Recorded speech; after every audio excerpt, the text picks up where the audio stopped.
আসসালামু আলাইকুম। আপনারা জানেন যে ইরান এবং আমেরিকা যুদ্ধ শুরু হয়ে গেছে। ইরান আমেরিকা বললে ভুল হবে। ইরান ভার্সেস হচ্ছে ইসরায়েল এবং আমেরিকা। একটা জিনিস দেখেন, আমাদের মুসলমানদেরকে পশ্চিমারা ইহুদি খ্রিস্টানরা অনেক দুর্বল মানে হিসাব করে, গণ্য করে। কিন্তু আমাদের মুসলমান একটা রাষ্ট্র যুদ্ধ করতেছে সারা বিশ্বের অপরাজেয় শক্তিশালী দুটো রাষ্ট্রের বিরুদ্ধে একই সাথে। তো আমি গতকাল মেবি একটা পোস্ট দিয়েছিলাম যে ইরান জিততে যাচ্ছে, ট্রাম্প দিশেহারা অবস্থায়। আমার কথাটা শুনে কেন ভাবতে পারেন যে হালাদার কি বলে, ইরান জিততে যাচ্ছে, আমেরিকা দিশেহারা বা ট্রাম্প দিশেহারা। আমি এই যে লাইভটা করতেছি, লাইভটা আমি তাত্ত্বিক কোনো আলোচনা করব না। আমি জাস্ট বেসিক আপনাদের সাথে পরামর্শ, একটু রহস্য দুষ্টমি জাতীয় কিছু কথা বলবো, ভালো লাগলে শুনবেন। দেখেন, এই যুদ্ধটা শুরু হওয়ার পিছনে কাহিনীটা বলি।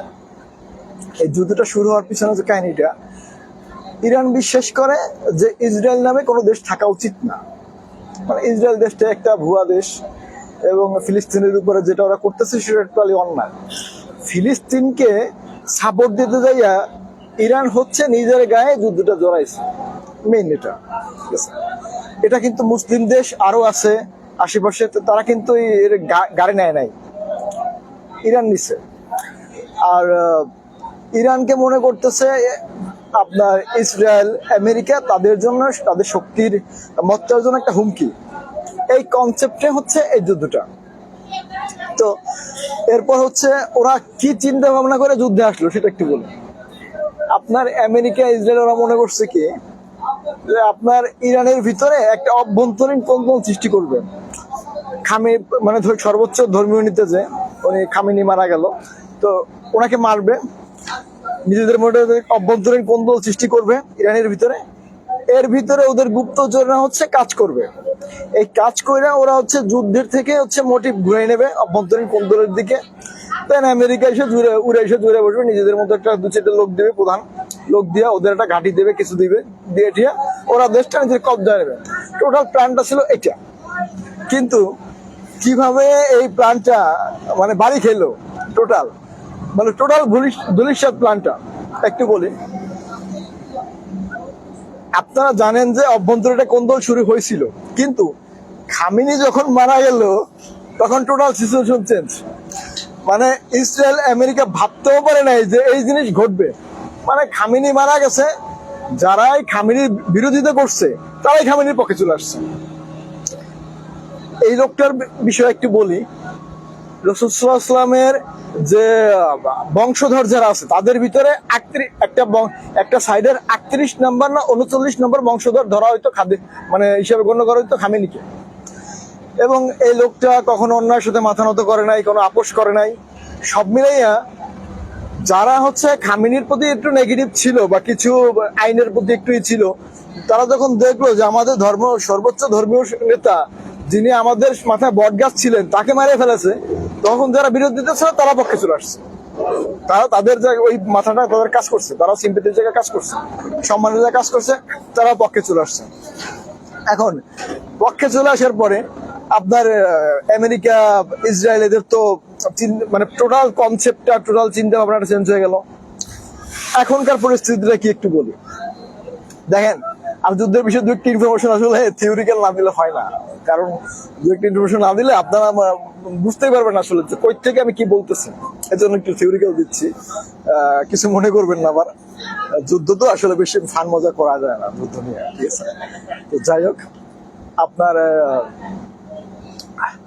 আমেরিকা স্থলভাগে অনেক শক্তিশালী, তাদের কাছে বোমা এটা সেটা বহুত কিছু আছে, বিমান সৈন্য সেনা, বিমান বাহিনী, তারপর নৌবহর, আপনার যে বড় বড় কি বলেন আপনার জাহাজের মতো যেগুলো আর কি বলে আর কি, ঠিক আছে। এক একটা স্টেডিয়ামের চেয়ে অনেক বিশাল, হ্যাঁ, এক একটা শহরের মতো, এগুলা অনেক আছে ওদের। তো এদের সাথে কিন্তু ইরান পাইরে উঠবে না। ইরান জানে যে আমরা ইসরায়েল আমেরিকা এদের সাথে পাইরে উঠবো না। তো ইরান কি বুদ্ধি নিচ্ছে জানেন? ইরান ড্রোন আর মিসাইলের উপর জোর দিচ্ছে, ড্রোন আর মিসাইল, ঠিক আছে। ওরাই স্থলভাগে সবকিছু বাদ দিয়ে, ঠিক আছে, স্থলভাগে জোরটা বাদ দিয়ে, তারপরে ওরা সেনাবাহিনীতে বিমান বাহিনীতে জোরটা বাদ দিয়ে ওরা হচ্ছে জায়গায় বসে মানে ফুটাবে, কোথাও যাবে না, কোনো দিক যাবে না, জায়গায় বসে ফুটাবে। এই বুদ্ধি নিছে। এই বুদ্ধি নিয়ে ইরান করছে কি, আমেরিকা তো লড়াই করতেছে ইরানের সাথে, মানে ইসরায়েল, আর ইরান একটা পাঁচটা দেশের সাথে যুদ্ধ করতেছে। আমেরিকা আছে, ইসরায়েল আছে, তারপর সৌদি আরব আছে, তারপর কুয়েত আছে, এরকম পাঁচটা দেশকে একলা ফুটাচ্ছে ইরান। এখানে সৌদি কিন্তু বাধা দিচ্ছে, ওদের মিসাইল, ওদের যে আপনার ড্রোন আছে অনেক ভূপাতিত করতেছে না, তাই না? কিন্তু পারতেছে না করে, ভাই কয়টা ফুটাবে, মানে কয়টা ভূপাতিত করবে, কয়টা, মানে ওরা একটা করতেছে, ওরা 10টা মারতেছে জায়গায় বসে বসে, মানে রিমোট কন্ট্রোল বাচ্চাদের মতো খেলতেছে ওদেরকে নিয়ে, এই অবস্থা। আর ইরানের কাছে যে পারমাণবিক নাই, এই বিশ্বের দুনিয়ার কেউ করে না ভাই। সবাই সন্দেহ যে ওরা তো গাছ তারার তারা, ওদের কাছে পারমাণবিক আছে মনে হয়, থাকলেও থাকতে পারে না। ওরা এত সাহস পাবে, এত জোর লবে কেমনে? আবার ওদের পারমাণবিক নিয়ে তো অনেক নিষেধাজ্ঞা হয়েছে, আমেরিকা অনেক নিষেধাজ্ঞা দিছে, অনেক কিছু। এবং এই যুদ্ধে আপনার আরেকটা জিনিস বলে, ইরান কেন জয়ী হবে সেটা একটু পরে আসবো। ইরানকে হারানোর সাধ্য পৃথিবীর কারো নাই, পারবে না ইরানকে হারাইতে। ইরানকে যদি হারাইতে যায় এই পৃথিবী অচল। কেন হারানো অসম্ভব ইরানকে, এটা একটু পরে বলতেছি। আপনার কি মনে হয় যে ইরান একটা বলদ রাষ্ট্র? মানে কিছুদিন আসে না যে নেতার পা চাটে, দুর্নীতিতে ভরা, ওই নেতা বিদেশে আজাদ করেছিল। ইরান কিন্তু সেরকম রাষ্ট্র না, খামেনি মোটাও সেরকম রাষ্ট্র ছিল না। এইগুলা বহুত দিন দেশ চালাচ্ছে, 30 বছর প্লাস দেশ চালাচ্ছে। এবং 30 বছর প্লাস একটা রাষ্ট্রপ্রধান যদি একটা দেশকে চালায় যে দেশপ্রেমিক ছিল, তখন সে দেশকে কি কোনো কিছু ঢাইলা সাজাইতে বাদ দেবে? বল, খামেনি কিচ্ছু রাখে না রে ভাই বাদ দিতে। ওই বেড়া মানে দেশের জন্য করতে কোনো কিছু বাদ দেয় নাই। সেই কারণে ওদের মধ্যে, আমাদের মধ্যে একটা রাষ্ট্র যেখানে আমরা ওদের আমেরিকার দিকে তাকাইতে সাহস পাই, সেখানে ওরা আমেরিকার সাথে ইসরায়েলের সাথে একসাথে যুদ্ধ করতেছে, সাথে সৌদি কুয়েত আরো কয়েকটা দেশ জড়িত। আপনি কেমনে ভাবেন যে ওরা দুর্বল হয়ে যাবে? ওরা জানে যে আমরা ঠকবো না, আমাদেরকে হারানো অসম্ভব, তাই ওরা এই সাহসটা নিচ্ছে। এখন কেন সেটা একটু পরে আসবো, তার আগে একটা ইতিহাসটা বলি। ওরা হচ্ছে আপনার 4000 বছরের পুরনো সভ্যতা ইরানের, মানে পারস্য সভ্যতা বলে সম্ভবত, নাকি যেন প্যালেস্টাইন সভ্যতা বলে। এই 4000 বছরের সভ্যতার ভিতর একবারও ঠকে নাই। পৃথিবীর কোন রাষ্ট্র ইরানকে কোনোদিন ঠকাইতে পারে নাই। কেন পারে নাই সেটা একটু বলি, তারপর সে কেন জিতবে সেটা তাহলে বুঝবেন ইরান কি খেলা খেলতেছে। ইরান কেন ঠকে নাই? ইরান এমন একটা জায়গা, ধরুন আপনি সেনাবাহিনী নিয়ে আসছেন, স্থলপথে যুদ্ধ করবে, কিন্তু যদি দেখে যে মরুভূমি, যদি দেখে যে খালি পাহাড় সুড়ঙ্গ, তারপরে সেনাবাহিনী এসে কি করবে? কোন আমাদের বাংলাদেশের কথা যদি বলি, বাংলাদেশের সাথে যদি আমেরিকা যুদ্ধ করতে আসে, যদি বৃষ্টির দিনে এসে পাথর খেয়ে মেরে দেবে, পারবে না। ওলামারি করবে কি জানেন? পুকুরে ডুব দেবে, উঠে রাখবে আর কি, আর ডুব দেবে, পারবে না। তাহলে বৃষ্টির আমাদের 2 মাস এরকম। আর ইরান হচ্ছে পুরা ইরানটা আপনার হচ্ছে মরুভূমি, পাহাড় সুড়ঙ্গ, মানে এমন কায়দারে ভাই, ওই থেকে বিমান বাহিনী এসে কিছু করতে পারবে না, ওই থেকে সেনাবাহিনীতে নাম মিলাবে না, ঠিক আছে? কিন্তু আপনার এখানে আমেরিকার সবচেয়ে বড় শক্তিটা কি সেটা একটু বলে রেখে আগে। আমেরিকার মানে ইরানের পার্শ্ববর্তী যে দেশগুলো আছে, মুসলিম দেশগুলো আছে, ম্যাক্সিমাম দেশে হচ্ছে মানে আমেরিকার ঘাঁটি আছে। সেই ঘাঁটিগুলোতে আমেরিকার 50,000-এর উপর সৈন্য আছে। তারা তো ভাই যে খেলনা পিস্তল লয় নাই, বুঝছেন? ওরা তো মনে করেন আধুনিক অস্ত্র যা যা লাগে, ঠিক আছে, সব কিছু নিয়ে আছে। ওইটা হচ্ছে আমেরিকার মানে মেইন শক্তিটা। আর ইরান কি করতে জানেন? ইরান ওই জায়গাগুলোতে ভীষণ ভীষণ মারতেছে, মানে জায়গায় বসে ওই বাচ্চা পোলা রাজা এরকম মনে করেন যে মারে না খেলা, মানে রিমোট টিপে, ইরান সেরকম রিমোট টিপে করতেছে। এখন আপনার এই যে ধরেন ইরানে যদি কেউ যুদ্ধ করতে আসে, স্থলপথে জীবনে সম্ভব না। বিমান পথে আইসো ভাই, পাহাড় দেখলে, নদী ঝামেলা, মরুভূমি দেখলে ও যাবে আউড়াইয়া, পারবে না, ঠিক আছে? তাহলে ইরানকে মারার উপায় হচ্ছে কি জানেন? ইরানের যে আশপাশের যে রাষ্ট্রগুলো, মুসলিম রাষ্ট্রগুলো, হুতি, হামাস, আরো যারা আছে, প্রায় 5-6 আছে ইরানের ঘাঁটি, ইরানের মানে ফুল সাপোর্ট, ঠিক আছে? এদেরকেও পারতেছে না কিছু করতে। এদের কিছু মানে এরাও সেম অবস্থা, ইরানের মতো সেম অবস্থা। এবং মানে একটা ঘাড়তারা জাতি রে ভাই, শিয়াদেরকে আমাদের সাথে, আমরা সুন্নি, ঠিক আছে, আমাদের সাথে শিয়াদেরকে কিছু কনসেপ্টে মেলে না, ঠিক আছে? কিছু জিনিস আমাদের আকীদাগত পার্থক্য আছে, কিন্তু একটা জিনিস সবাই কিন্তু জানে, ওরা সাহসী, ওরা ঘাড়তারা, ওরা মানে মাথা নোয়ানোর পাত্র না, ঠিক আছে? আপনার এখন এই যে ইরান, ওদের তো দেয়ালে পিঠ ঠেকা অবস্থা, ওরা কিন্তু মাথা নোয়ানোর পাত্র না। 4000 বছরের ভিতরে ঠকাইতে পারে না। ওদের আছে ঐতিহাসিক সভ্যতা, ঠিক আছে। এখন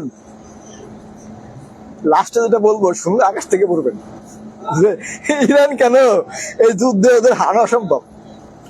একে তো বলছি যে পাহাড় ঠাড় সবকিছু, গাছগাছালি, বন জঙ্গল, মরুভূমি। এবং ইরানের একটা শক্তির কথা বলি, আমার যে বক্তব্যটা মেইন বক্তব্য আসার আগে বলছি, এই যে হামাস হুতি আশপাশে যারা আছে, ইরান যখন একটু নাড়াচাড়া দেবে যে ভাই তোরা নাম, তাহলে ইরানের কথাটা অপেক্ষা আছে সবকটা, বুঝছেন।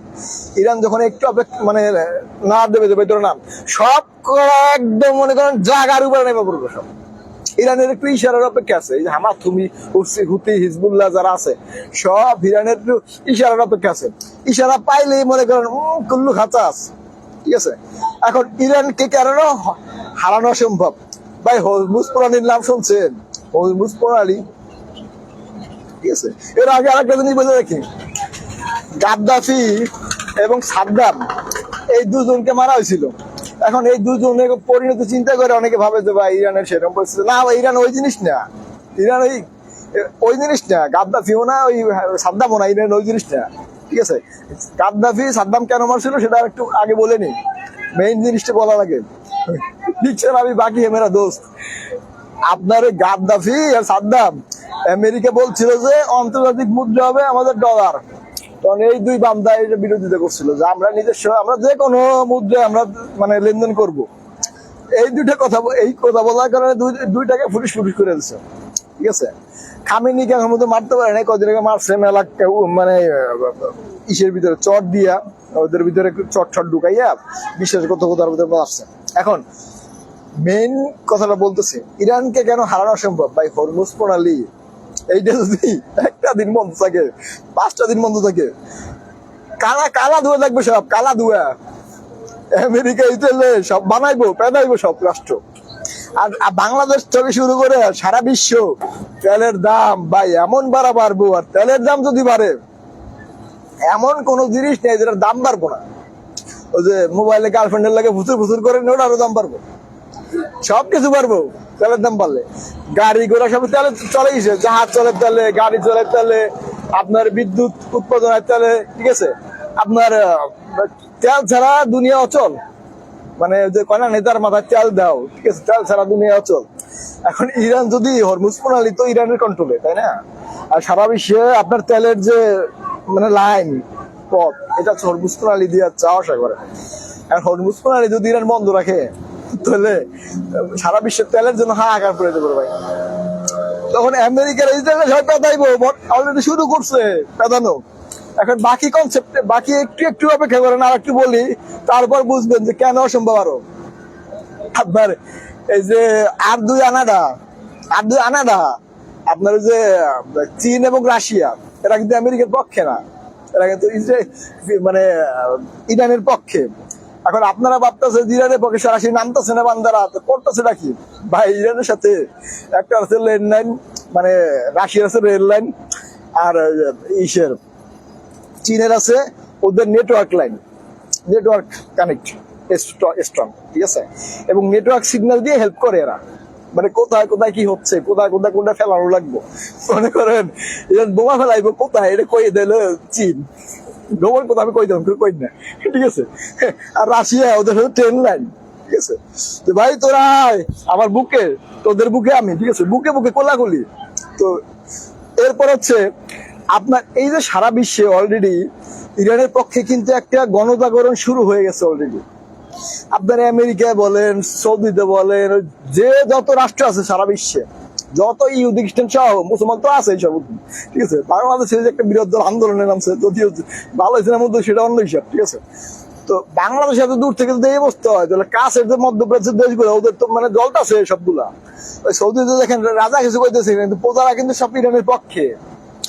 যখন এই যুদ্ধ চলতে থাকবে, ইরান যদি এই তেল একটু বন্ধ করে দেয় বা হতাহত বাড়ে অবস্থা যতদিন যাবে, তখন ওই রাষ্ট্রগুলোতে ইরানের পক্ষে যে একটা গণজাগরণ তৈরি হইব, ওই আন্দোলন সহ্য করার ক্ষমতা কোন রাষ্ট্রের নাই, পারবো না কেউ। রাসূল সাল্লাল্লাহু আলাইহি ওয়াসাল্লাম হাদিসও আছে যে ভবিষ্যৎবাণীতে ইরান উইন, মানে হাদিসটা আমি পুরো বলতে পারতেছি না, আমি তো মাদ্রাসা ছাত্র না বা হাফেজ মৌলানা বলতে পারতেছি না, কিন্তু আমি যদি পড়ছি দেখছি, ঠিক আছে, তাতে ভবিষ্যৎবাণী হিসেবে ইরান উইন অলরেডি। এবং হরমুজ পানির কথা যে বললাম, আরো জিনিসগুলোর কথা বললাম, এখন জাস্ট অপেক্ষা করেন। আমেরিকা এখন বুঝতে পারতেছে না ডোনাল্ড ট্রাম্প আজকে গয় একটা, কালকে গয় একটা, কিন্তু বান্দার কথা বিশ্বাস করার মানে বোকামি। এই একটা বান্দা এর কথা বিশ্বাস, আরো সামনে নির্বাচন, ইসরায়েলের নির্বাচন সামনে, যদি নেতানিয়াহু মানে উল্টা পাল্টা কোনো ডিসিশন নাই, একদম স্লিপ খেপে পুরা। আবার ট্রাম্পের মাই একদম ধরা আছে, এরা রাষ্ট্রের ক্ষমতা কি জানেন, ট্রাম্পের মায়ের প্রচারণা কিছু জানেন, যে সারা বিশ্বের সাথে যে আমাদের একটা শত্রুতা, সেইটা আমরা বন্ধ করব। সেইটা কইয়া ক্ষমতা এসে লাগাইছে 6 মাস আগে একবার, মানে 10 মাস আগে একবার লাগাইছিল যুদ্ধ, তখন যুদ্ধ বিরোধীর কথা বইয়া মাপসাই বন্ধ করছিল। যুদ্ধ বিরোধী কিন্তু যুদ্ধ মানে একদম যে আমরা আত্মসমর্পণ করলাম এটা না। তো ইরানের এটা ভুল হয়েছে, মানে ওই সিম্পেথি দেখাই বা ক্ষমা করে ইরানের ভুল হয়েছে। এখন আমার কি মনে হয় জানেন, আমেরিকা আইজ হোক, কাল হোক, 2 দিন পরে হোক, যে কোনো মানে বরদাদ হোক, পিঠে হোক, যারা ওই নেগোসিয়েশনে আইবো, যুদ্ধ বিরোধীতে আইবো, কিন্তু ইরানের উচিত কি জানেন, সেটা ধরছে যখন একদম, বুঝছেন, ওইটা একদম খাইয়ে শেষ করে ছেড়ে দেবো। এই বান্দারা যদি বাচ্চা থাকে, ওই যে আপনার আছে না হিটলার, আমার বন্ধু হিটলার বলছিল 60 লাখ ইহুদিরে মারছি আর টুকটাক করে বাঁচাই রাখছি, এইগুলা প্রমাণ করবো যে বাকি এগুলার মারছি গিলে। অবস্থা হচ্ছে তাই। ওই আমেরিকা যদি নেগোসিয়েশন করে, ময় মুরব্বী একটা দৈরা ধরেন, এদের আমাদের মুরব্বী ধরলো, আমাদের তুরস্কের এরদোয়ানকে ধরলো বা সৌদিরে ধরলো, আর ওই ধরে আর 2টা রাষ্ট্র ধরলো, ইংল্যান্ডে ধরলো, রাজা রানীর ধরলো, ধরে ধরে মনে করেন একটা জাতিসংঘের মহাসচিব ধরে একটা সমঝোতা আইলো, কিন্তু এই বান্দার সাইডে মানে মাফ করাই বে অন্যায়। এই বান্দাগুলারে মাফ করলে 2 দিন পর দেখবেন আবার সবর মারতেছে। আমেরিকা ইসরায়েল ভ্যানিশ হয়ে যাবে, মানে আমেরিকার কন্ট্রোল আমেরিকা যেভাবে চালাচ্ছে এইভাবে থাকবো না, পুরো সিস্টেমটা চেঞ্জ হয়ে যাবো। এইটা হইব এবং ইসরায়েল রাষ্ট্রটা পৃথিবী থেকে ভ্যানিশ হয়ে যাবো, যাতে আমেরিকা ইসরায়েল দিয়ে মাথা বের না করতে পারে, ইহুদির বাচ্চারা যাতে পৃথিবীতে না থাকতে পারে। এই দুইটা হওয়ার পরে যদি আমেরিকা ইরান ক্ষমা করে, তার আগে যেন ইরান ক্ষমা না করে। ভাই তোরা ভালো থাকিস, তোরা ক্ষমা করিস না, তো আত্মারা ভাই তোরা মানে এত নরম করিস না, আমরা আছি তোমার সবাই মনোহতে, ঠিক আছে, মনোহত করুম, তোরা দোয়া করুম। আর তোরা বেশি বাড়াবাড়ি দেখলে মাইরে দে একটা দে না, একটা মাইরে দে। ওই হজবুত আধা ঘন্টা বন্ধ রাখ, একদিন বন্ধ রাখ, সব কাজ তোদের মারবে, সাধ্য করো নাই। পাহাড়ে ঢুকে দেখবি, দামি দামি ফল ফুল খাবি। ইরানের মাইয়ারা এত সুন্দর কিন লেগে, উঁচু কিন লেগে, জানে ভাই এরা যে পরিমাণে ফলমূল খায়, পাহাড়ে চলাফেরা করে, এরা সুন্দর হইব না কিন লেগে, এখন উঠে নামবো এবার কিন লেগে, দেখলে যে পাগল এগুলো সবাই, আমিও পাগল ইরানের মাই গুলো গিয়া, কিন্তু কমালে মনে জীবন হইব না, পাত্তা দিব না আমাকে। আমি যদি আল্লাহ বাবু রেখে বড় সাংবাদিক হইতে পারি, আল্লাহ এই পর্যন্ত নেয়, ইরান একবার যাবো, যাই না একটা প্রস্তাব দিব যদি পাইছে থাকি, ঠিক আছে। আল্লাহ আমরা দেখাই দিচ্ছি ভাই, বলা দিতেছি ভোলা, ঠিক আছে, প্রাকৃতিক জায়গা ভোলা, আপনার নদীমাতৃক দেশ, দেখেন কত সুন্দর ভোলা, ঠিক আছে। আপনার লঞ্চে ঘুরে যাইতেছি ভোলা, সবাই দোয়া করবেন।